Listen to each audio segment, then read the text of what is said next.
بسم اللہ الرحمن الرحیم نحمدہ و نصلی علی رسولہ الکریم اما بعد۔ محترم ناظرین، آپ نے چند دنوں پہلے دیکھا ہوگا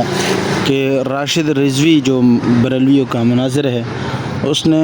جو ہے وہ چیلنج کیا عبارات اکابر علماء دیوبند کے، ان کی عبارات پر کچھ اعتراضات بھی انہوں نے کیے۔ اعتراضات بھی انشاءاللہ ہم اس کے جوابات کچھ دن ٹھہر کے جو ہے وہ نقل کریں گے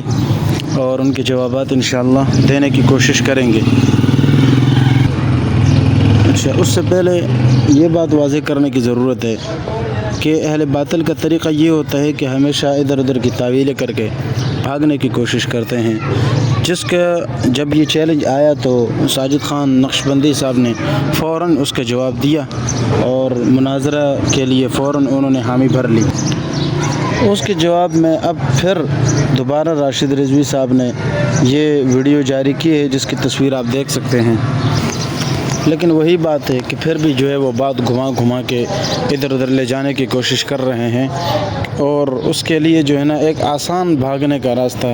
یہ اختیار کیا کہ یہ آن لائن مناظرہ ہوگا۔ اب آن لائن مناظرہ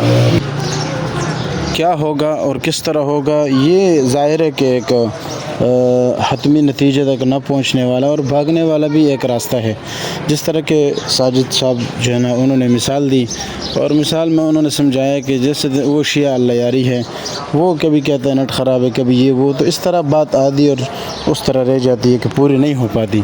پوری دنیا کے سامنے آمنے سامنے جو مناظرہ ہوگا اس کے ظاہر ہے کہ حقیقت اس طرح ہوگی کہ دو اور دو چار کی طرح ساری چیزیں واضح ہو جائیں گی۔ آپ نے انڈیا میں مناظرہ دیکھا، آمنے سامنے ہوا، اس سے پہلے بھی الہاد پر مناظرے ہوتے رہے، لیکن جو اس دن آمنے سامنے ہوا مکمل تو وہ پوری دنیا نے دیکھا کہ اس کا کیا اثر رہا اور کیا حق جو ہے وہ واضح ہو کر رہ گیا۔ تو یہی حق کو واضح کرنے کا بہترین طریقہ ہے کہ آمنے سامنے مناظرہ ہو، آن لائن نہ ہو۔ خیر، اسی چیز کو اس نے بہانہ بنا کر، راشد رضوی نے بہانہ بنا کر پھر جو ہے آگے پیچھے کرنے کی کوشش کی ہے، اور وہی بات ہے کہ جی پہلے اس پر مناظرہ اور پہلے یہ شرائط یہ وہ، حالانکہ ساجد صاحب نقشبندی صاحب نے سیدھی دو ٹوک بات کی تھی کہ بھئی اب دوسری ویڈیو نہ بنائیں، فوراً آئے، وقت تیار کرے، تعین کرے اور بس مناظرہ کرے۔ یہ دوبارہ ویڈیو اور پھر بنانا اور یہ وہ چکر،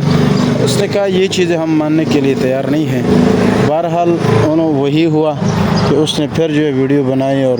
وہی تعویلیں کرنے کی شروع کر دی۔ خیر، ہماری آنکھیں پہلے بھی ترس رہی تھی اور اب بھی ترس رہی ہے کہ ہم دیکھیں گے کس طرح ایک بدعتی وہ اٹھ کر اہل حق کے ساتھ مناظرہ کرتے ہیں۔ یہ ان کی بس یوٹیوبری باتیں ہوتی ہیں، ویڈیو بنا کے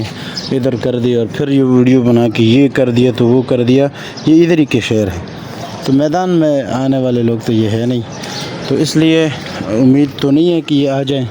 خیر، پھر بھی اللہ کی ذات سے امید ہے کہ اللہ تعالی حق کو واضح کرتا ہے اور واضح کرنے کا جو بھی طریقہ ہوگا وہ اللہ تعالی بہتر جانتا ہے۔ حضرت نے ایک چیز ذکر کی تھی کہ بھئی تم ہمارے اکابر پر یہ کیچڑ اچھالتے ہو، جبکہ اس سے تو گندی اور غلیظ ترین عبارات جو کہ صراحتاً کفریہ عبارات ہیں وہ احمد رضا خان کی ہے اور اس پر جو ہے نا مناظرہ کرو، تو بات تو ایک ہی ہو جائے گی نا کہ جس طرح تم ہم پہ اعتراض کرتے تو ہمارا بھی یہ مناظرین کا انداز ہوتا ہے کہ بھئی تم اگر اشکال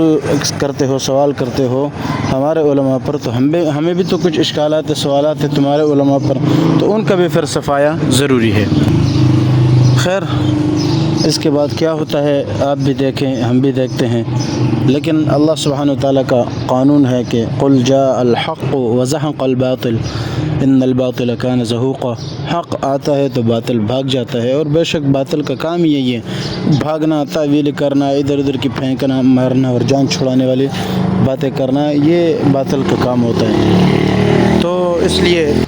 امید پر آپ بھی انتظار کریں، میں بھی انتظار کرتا ہوں کہ مناظرہ ہوگا یا نہیں ہوگا۔ اللہ کرے حق واضح ہو جائے، اور جس طرح انڈیا میں مناظرہ ہوا اور وہاں پر پوری دنیا نے حق کو واضح انداز میں دیکھا، یہاں پر بھی انشاءاللہ العزیز اللہ تعالی حق کو واضح کرے گا اور باطل کا مقابلہ کرے گا۔ اللہ تعالی ہمیں حق کے راستے پر چلنے کی توفیق عطا فرمائے۔